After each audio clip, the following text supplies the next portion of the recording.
1절로 11절 말씀을 보겠습니다. 우리 한 절씩 교독으로 봉독합니다. 내 하나님 여호와께서 내게 기업으로 주어 차지하게 하실 땅에 내가 들어가서 거기에 거주할 때에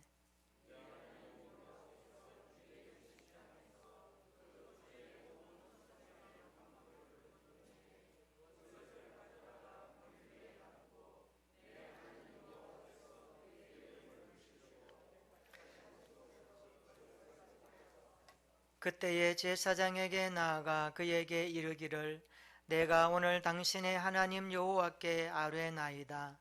내가 여호와께서 우리에게 주시겠다고 우리 조상들에게 맹세하신 땅에 이르렀나이다 할 것이요.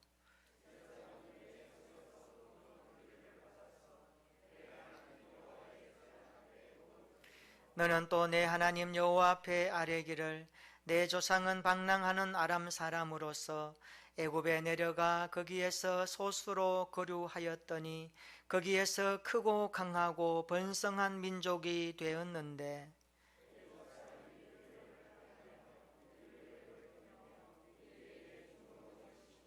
우리가 우리 조상의 하나님 여호와께 부르짖었더니 여호와께서 우리 음성을 들으시고 우리의 고통과 신고와 압제를 보시고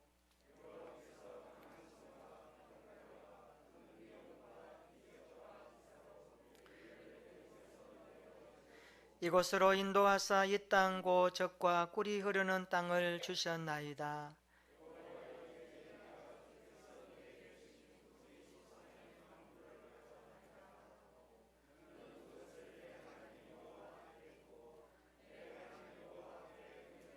같이 봅니다. 내 하나님 여호와께서 너와 내 집에 주신 모든 복으로 말미암아 너는 레위인과 너희 가운데에 거류하는 객과 함께 즐거워할지니라. 아멘. 오늘 예배 자리에 나오신 여러분을 환영합니다. 유튜브로 예배드리는 여러분도 주님의 이름으로 환영합니다. 좌우로 한번 인사하십시다. 잘 오셨습니다. 은혜를 사모하는 예배 됩시다. 사랑하고 축복합니다. 쉬나 아이엔가라는 여성이 있었습니다. 이 여성은 앞을 보지 못하는 여성입니다. 얼마나 답답하겠습니까? 망막 색소 변성증이 와서 고등학교 때에는 빛 외에는 아무것도 볼 수 없는 여성이었습니다. 그러나 그녀의 삶은 그것으로 좌절하지 않았습니다. 그녀는 고민합니다. 삶이 무엇인가? 앞을 보지 못하는 쉬나 아이엔가가 고민했던 흔적은 삶이 무엇인가? 그것을 고민하면서 얻은 결론 하나는 삶은 선택이다. 내가 무엇을 어떻게 선택하느냐에 따라서 얼마든지 내 삶을 변화시킬 수 있다는 것을 강하게 깨닫기 시작합니다. 그래서 그는 선택에 대한 단어를 연구하기 시작합니다.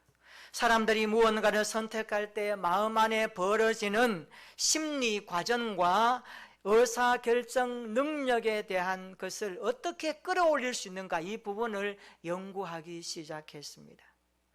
그래서 그는 선택 분야에 있어서 요즘 서구 세계에 굉장히 영향력을 끼치고 있는 여성이기도 합니다. 2002년도에 미국 대통령 과학기술상을 수상할 정도로 대단한 영향력을 끼치는 여성입니다.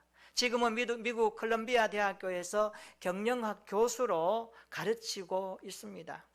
쉬나 앵가 교수가 연구해 보니까 우리 인간은 하루에 70번의 의식적인 선택을 하면서 살아가더라라는 것을 발견하게 되었습니다. 우리 인간은 매일 하루 살아갈 때에 내가 알게 모르게 70번이라고 하는 선택이라고 하는 반복적인 것을 함으로써 하루의 일과를 시작하고 마치게 되는 것을 그는 발견하게 되었습니다. 1년이면 25,550번의 선택을 합니다. 1년에 우리가 25,550번의 선택을 하고 이것을 우리 인생 80을 기준으로 삼았을 때에 요즘 우리나라 평균 인구가 83.5세 아닙니까? 그런데 80세를 1년으로 인생을 평균으로 나누었을 때에 우리는 적어도 204만 4천 번의 선택을 하면서 살아가더라는 겁니다. 그러니까 오늘 우리가 내린 204만 4천 번의 선택은 우리 인생을 말해주는 결정이기도 하는 것입니다. 우리가 신명기 성경을 읽으면 이 부분에 대해서 굉장히 가까이 접근해 있습니다. 신명기 성경은 선택받은 이스라엘 백성들이 어떻게 삶의 현장 가운데서 하나님이 기뻐하시는 선택을 하면서 살아갈 수 있는가, 그 부분을 모세가 출애굽 2세대들에게 강력하게 선포하는 설교이기 때문에 그렇습니다. 이것을 한 문장으로 하면 하나님께 선택받은 백성은 하나님을 선택하며 살아야 한다. 하나님께 선택을 입은 그리스도인들은 하나님이 기뻐하는 뜻을 이루는 일에 우리의 선택을 담아야 된다라는 결론이기도 합니다. 이스라엘 백성들이 가나안 땅에 들어가면 이제 그곳에서 가나안의 문화가 있을 터인데 그것을 따르지 말고 하나님의 말씀을 따르면서 살아가기를 신명기 성경은 계속해서 촉구하고 있습니다. 우리는 그리스도인으로서 세상의 기준에 맞추는 자가 아니라 하나님의 기준에 맞추어서 살아가야 할 믿음의 사람인 줄로 믿습니다. 이것을 선택하고 이것을 결정하기 위해서는 우리의 단호한 의지와 결심과 행동이 따라와야 하며, 이것을 위해서 우리는 날마다 주님 앞에 엎드리며 살아내야 될 하루하루 일상이 되어야 하는 것을 성경을 통하여 고백하게 됩니다. 모세는 신명기에서 선택받은 이스라엘 백성들이 어떻게 가나안 문화에 흡수되지 않고 하나님의 뜻을 선택하며 살아가야 하는가, 이 부분을 계속해서 말씀하고 있습니다.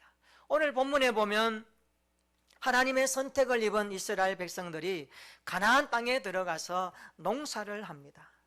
그 농사하는 것이 얼마나 감격적이겠습니까? 그래서 첫 수확을 거두었습니다. 이것을 어떻게 할 것인가, 그 규례에 대해서 모세가 가르치고 있습니다. 1절 한번 보시기 바랍니다. 내 하나님 여호와께서 내게 기업으로 주어 차지하게 하실 땅에 내가 들어가서 거기에 거주할 때에, 이렇게 시작합니다. 2절 한번 읽어볼까요? 시작. 내 하나님 여호와께서 내게 주신 땅에서 그 토지의 모든 소산의 만물을 거둔 후에 그것을 가져다가 광주리에 담고 내 하나님 여호와께서 그의 이름을 두시려고 택하신 곳으로 그것을 가지고 가서. 아멘.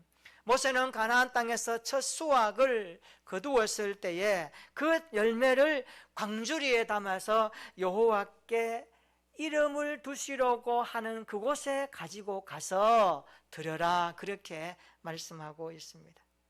이스라엘 백성들이 얻었던 첫 소산물, 이것을 제사장을 통하여 하나님 앞에 드릴 때에 오늘 본문에 보면 그들은 적어도 3가지의 신앙 고백을 하게 되어 있습니다. 첫째는요, 하나님께서 조상들에게 약속하신 땅에 정착하게 되었습니다. 이것을 선언해야 합니다. 3절에 그것을 말씀하죠. 내가 여호와께서 우리에게 주시겠다고 우리 조상들에게 맹세하신 땅에 이르렀나이다, 이렇게 본인이 선언하는 겁니다. 그리고 두 번째는 모든 사람들 앞에서 하나님의 놀라운 구원을 선포하게 되어 있습니다. 5절부터 9절까지 보면 그 내용을 요약하고 있죠. 이런 내용입니다. 5절에 내 조상 야곱은 20년 동안 아람 지방인 밧단 아람에 머물러 있다가 크고 강하고 번성한 민족이 되었습니다. 6절에 애굽 사람이 우리를 종으로 학대하였습니다. 중노동시켰습니다. 7절에 고통과 압제 속에 우리가 있었지만 여호와께 부르짖어 기도했습니다. 8절에 여호와께서 강한 손과 편팔로 애굽에서 우리를 인도하여 냈었습니다. 그리고 9절에 오늘 젖과 꿀이 흐르는 이 땅을 우리에게 주셨나이다. 이것을 본인이 선포하게 되어 있습니다. 그리고 세 번째, 모든 수확물이 다 하나님의 것임을 고백합니다. 10절 한번 읽어볼까요? 10절에 이렇게 말씀합니다. 시작. 여호와여, 이제 내가 주께서 내게 주신 토지 소산의 만물을 가져왔나이다 하고 너는 그것을 내 하나님 여호와 앞에 두고 내 하나님 여호와 앞에 경배할 것이며. 아멘. 주께서 내게 주신 모든 토지 소산의 만물을 가져왔나이다. 모든 수확물이 하나님의 것입니다. 이렇게 고백합니다. 우리가 어찌 보면 2020년도는 코로나19와 함께 우리가 참 추운 봄을 시작했습니다. 신종 바이러스 코로나19는 비대면이라고 하는 것을 드러내면서 사회의 관계망을 여지없이 파괴하고 말았습니다. 거기다가 올여름에는 얼마나 태풍도 많이 왔던지 가슴을 쓸어내어야만 하는 일들이 참 많았습니다.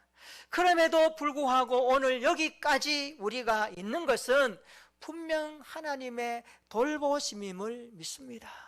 여기까지 오게 된 것은 하나님의 함께 하심의 은혜였다는 것을 고백하게 됩니다.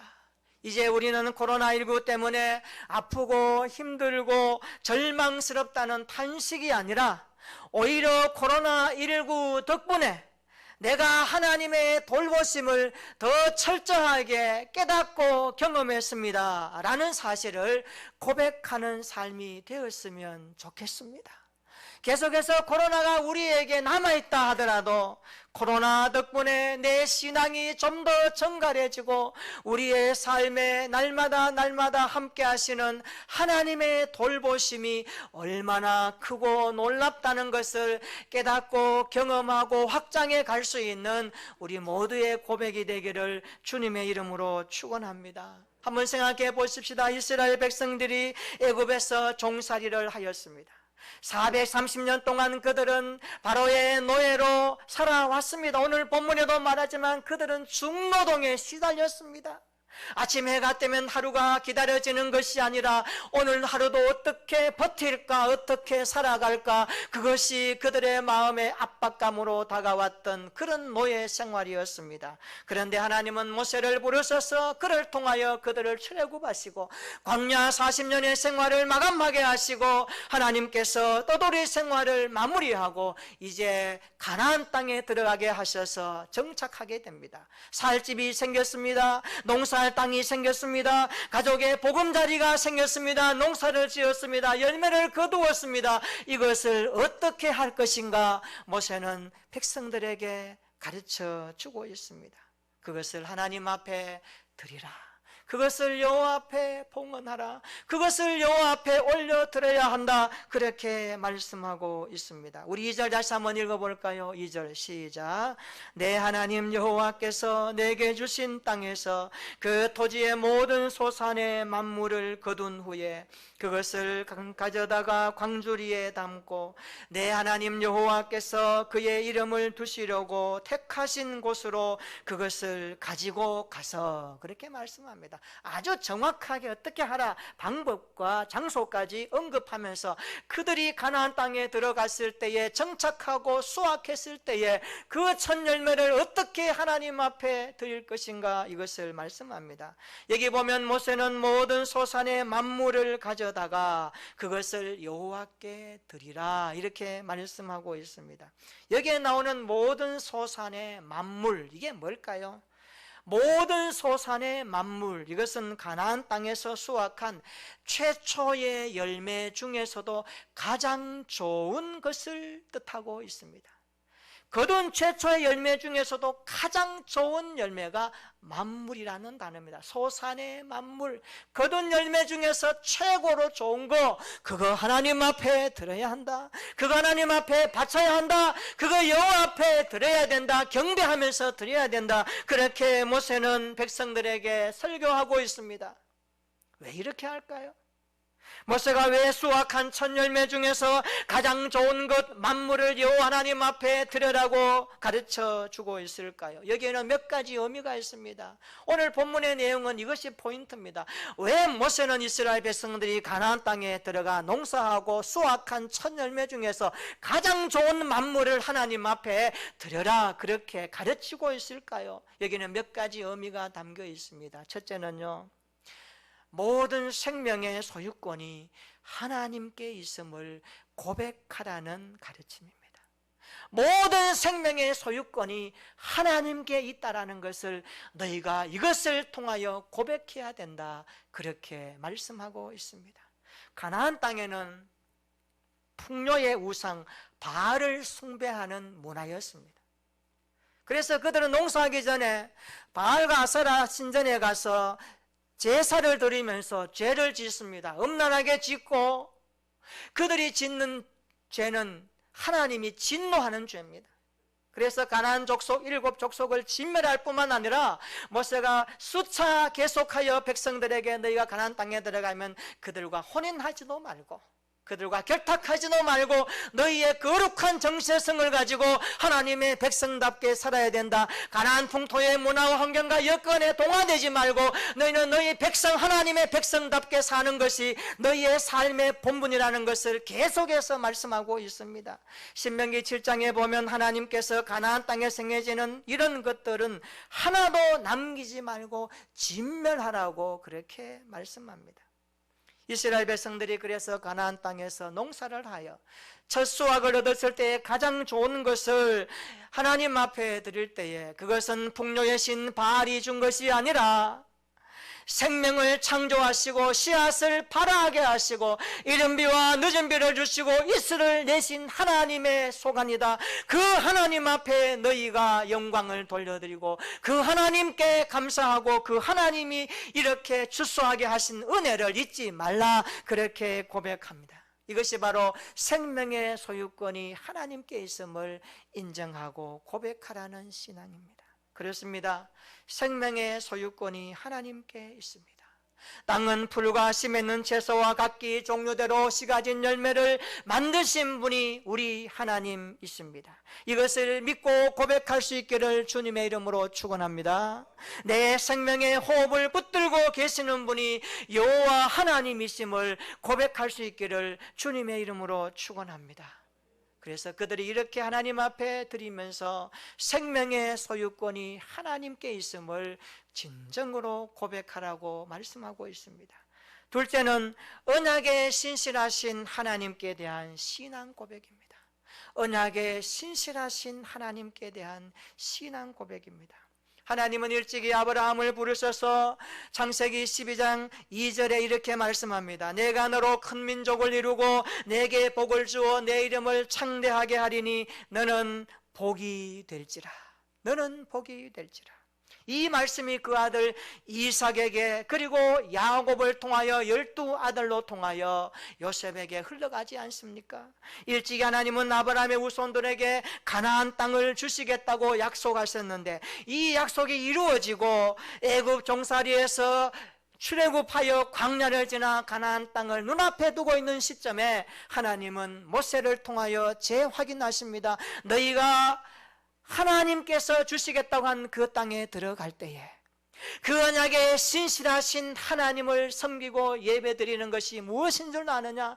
너희가 농사에 얻은 수확에 가장 좋은 것을 하나님께 드리면서 언약에 신실하신 하나님을 다시 고백할 수 있어야 한다. 그 하나님이 너희들을 인도하시고 지금까지 오게 하신 것을 잊어버리면 안 된다는 것을 그렇게 말씀하고 있습니다. 그렇습니다. 수확한 열매 중에 가장 좋은 만물 하나님께 드리면서 언약에 신실하신 하나님을 고백하는 그들의 신앙 고백을 하나님은 말씀하고 있습니다. 우리의 믿음도 언약에 신실하신 하나님의 약속에 뿌리 내릴 수 있기를 주님의 이름으로 축원합니다. 시간이 아무리 흐르고 시대가 아무리 바뀌어도 성도는 하나님의 약속 그것을 붙들고 살아내어야 합니다. 그래서 바울은 고린도후서 1장 20절에 이렇게 말씀합니다. 하나님의 약속은 얼마든지 그리스도 안에서 예가 되니 그런즉 그로 말미암아 우리가 아멘하여 하나님께 영광을 돌리게 되느니라. 할렐루야. 하나님의 약속은 예수 그리스도 안에서 풍성하게 이루어지기 때문에 그리스도 예수를 인격적으로 만나고 경험하고 고백하고 신앙하는 모든 그리스도인들은 하나님의 말씀 앞에 아멘으로 살아가면서 영광 돌려야 할 줄로 믿습니다. 그리스도 예수 안에서 우리를 구원하시고 우리를 고치시고 우리를 살리시고 새롭게 하시는 하나님의 약속을 붙들고 날마다 순종하는 우리의 삶이 되기를 주님의 이름으로 축원합니다. 그래서 하나님은 우리에게 언약에 신실하신 분임을 너희가 가나안 땅에 들어가서도 잊지 말고 신앙으로 고백하라고 모세는 가르치고 있습니다. 세 번째, 가장 좋은 첫 열매를 드리는 것은 하나님이 베푸시는 은혜에 대한 감사의 고백입니다. 하나님께서 베풀어 주신 은혜에 대한 감사의 고백을 담아내라는 말씀입니다. 우리가 신앙생활을 하다가 보면 우연히 일어나는 것은 하나도 없습니다. 모든 것에는, 모든 일에는 하나님의 은혜가 담기어 있습니다. 이것을 깨닫는 사람도 있고 이것을 지나치는 사람도 있습니다.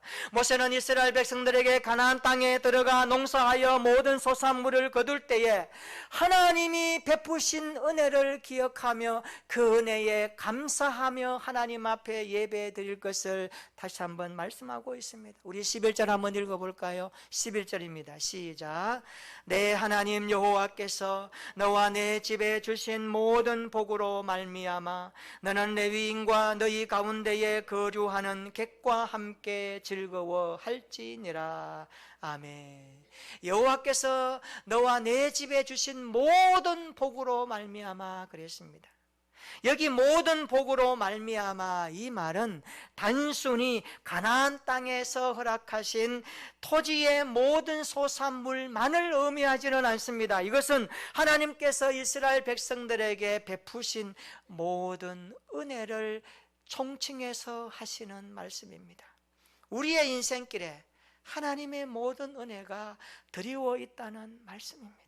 인생이 어려워도, 삶의 질곡이 있어도, 때로는 산줄령을 올라가는 아픔이 있어도, 때로는 강물을 건너야 되는 그런 고통이 있어도, 우리 인생의 모든 걸음과 순간과 시간과 모든 삶의 자리자리에는 하나님의 베푸신 은혜가 숨어 있고 드리워 있다라는 사실을 고백할 수 있기를 축원합니다. 이것을 아는 사람이 거듭난 그리스도인이에요. 이것을 깨닫고 믿는 사람이 성도예요. 그래서 우리는요, 거듭나기 전에는 우리 안에 감사라고 하는 DNA가 없었습니다. 그러나 우리 인생에 예수님을 만나고 구원받아 우리의 삶이 거듭날 때에, 거듭난 이후에는 우리 안에 감사라고 하는 DNA 하나가 형성되게 되어 있습니다. DNA 알죠? 굉장히 중요합니다. 그러므로 감사는 예수 그리스도와 연합하는 모든 사람들에게 나타나는 공통적인 유전자입니다. 우리 그리스도인들은 이 감사 유전자가 있어야 합니다.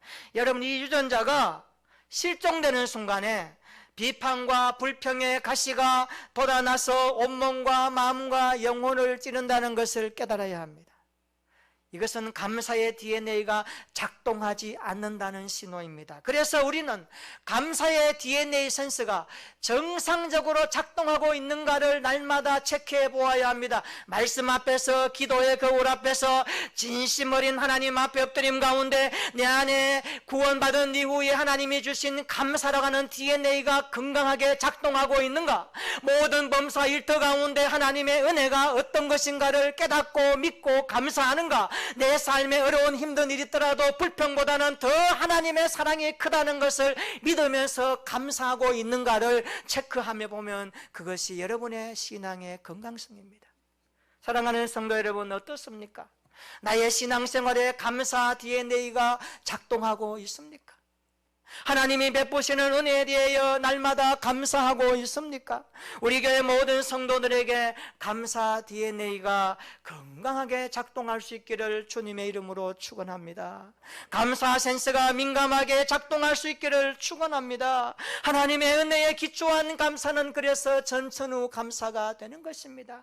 나의 감사의 뿌리가 어디에 있는가도 한번 체크해 봐야 됩니다. 십자가, 구원, 은혜, 거기에 내 감사의 뿌리를 두고 있다면 우리는 전천후적인 감사를 할 수 있습니다. 이것이 바울이 가르치는 고백 아닙니까?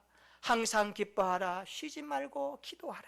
범사에 감사하는 삶이 될 수 있는 것입니다. 십자가 구원의 은혜에 기초하는 우리의 감사가 되기를 주님의 이름으로 축원합니다. 돌아보면 벌써 한 해를 끝자락에 와서 우리는 감사로 가는 이 단어 앞에 서 있습니다. 11월 달 추수감사 주일만을 위한 예배가 아니라 이제 감사의 삶을 살아왔는가를 돌아보면서 오늘 내 인생 가운데 모든 은혜로 함께 하셨던 주님의 일하심을 바라보며 우리의 삶이 하나님의 은혜, 구원에 기초한 감사로 더 넉넉해지고 더 풍성해지는 우리의 날들이 되기를 주님의 이름으로 축원합니다. 제임스 그레이 씨의 시 한 편을 소개하겠습니다. 저는 이 시를 읽다가 마음에 참 감동을 많이 받았습니다. 야, 정말 이 시대로 우리는 깨달아야 되겠다. 이 시처럼 우리의 믿음도 다시 한번 허리띠를 졸라매어야 되겠다. 제목은 이런 내용입니다. 하루만 하나님이 세상을 잊으신다면. 일주일도 아닙니다. 하루만 하나님이 이 세상을 잊으신다면 어떤 일이 일어날까 하는 것을 우리에게 보여주는 시입니다. 이런 내용입니다. 하루만 하나님이 세상을 잊으신다면 작은 어린이가 웃지도 놀지도 못할 테고, 새들은 숲이 우거진 곳에서 노래도 못할 테고, 장미는 봄을 예쁘게 장식하지도 못하리라. 여름 내내 담비 한 번 없고 가을 들판엔 가슴 뿌듯한 미소도 없으며 해와 달이 그 빛을 잃고 조용한 호숫가에 별빛 또한 아롱거리지 못하리라. 우리 노고의 길에 있을 때 돕는 친구도 없고 무거운 짐 맞들어주는 이 없으며 순례의 길에 불빛도 없으리라. 눈물 씻어 거둑 주거나 걱정해 줄 리 없고 불러도 들어줄 리 없으며 어려운 전사 쓰러져도 도와줄 리 없고 가슴 치는 고통에 바를 약도 없으며 위로하고 유지해 줄 이 하나도 없을지니 죄 용서받지 못해 수백만이 죽을지라. 그렇다 이 큰 우주가 녹아 없어질 것이다. 하루만 하나님이 세상을 잊으신다면. 이런 고백입니다. 우리가 하루를 사는 거 하나님이 우리를 기억하시고 우리의 손바닥에 새기시고 기억하시는 은혜인 줄로 믿으시기를 축원합니다.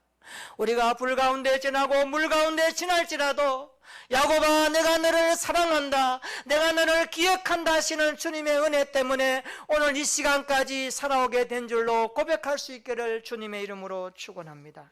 그러므로 구원받은 한 사람 한 사람은 날마다 지금까지 베풀어 주신 그 은혜를 잊지 말고 살아내야 하는 것입니다.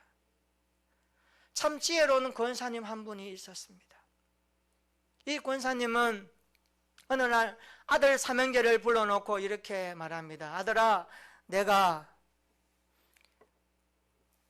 지금 어디 멀리 좀 가야 되겠는데 나를 좀 태워줄 아들이 있겠니? 이렇게 말하니까 첫째 아들이 나서서 그 자가용을 탁 가지고 대면서 이렇게 말합니다. 어머니, 여기 소나타가 있습니다. 제가 이 차로 모시겠습니다. 그러니까 어머니가 하는 말씀이 이렇습니다. 아들아, 내가 소나타는 자가용을 타서 되겠느냐? 그러니까 두 번째 아들이 이렇게 대답합니다. 어머니, 여기 차는 좀 작지만 현대 아벨라 차가 여기 있습니다. 그러니까 이 어머니가 말합니다. 애끼 이놈, 이 나이에 아기를 가지라고. 잘 모르시겠어요? 아벨라, 그런 뜻으로 받은 겁니다. 그때 듣고 있던 셋째 아들이 그랜저 차를 가지고 와서 이렇게 말합니다. 그레이스 차를, 봉고차를 가지고 와서 딱 하는 말이, 어머니, 이 차는 좀 덜컹거리고 불편할지 모르지만 이 차를 타고 제가 어머니를 모시겠습니다. 그렇게 말하니까 어머니가 듣고 있다가 가슴을 탁 치면서, 그래, 이 차를 타면은 은혜가 되겠구나. 그레이스, 은혜가 되겠구나. 그렇게 해서 그 어머니를 모셨다가 하는 정말 웃지 못할 이야기도 있습니다. 무엇을 말할까요? 우리의 일상의 삶의 모든 것들이 하나님의 은혜 아니고는 생각할 수 없다라는 사실 아니겠습니까? 오늘 저와 여러분들이 살아가는 이 땅의 모든 것들, 우리가 누리고 즐기고 가지고 생활하는 모든 삶의 것들, 생명의 소유권이 하나님께 있음을 진정으로 고백할 수 있기를 축원합니다. 이스라엘 백성들을 광야에서도 그냥 두지 아니하시고 언약하신 대로 가나안 땅으로 인도하셨던 언약의 신실하신 하나님을 믿고 고백할 수 있기를 주님의 이름으로 축원합니다.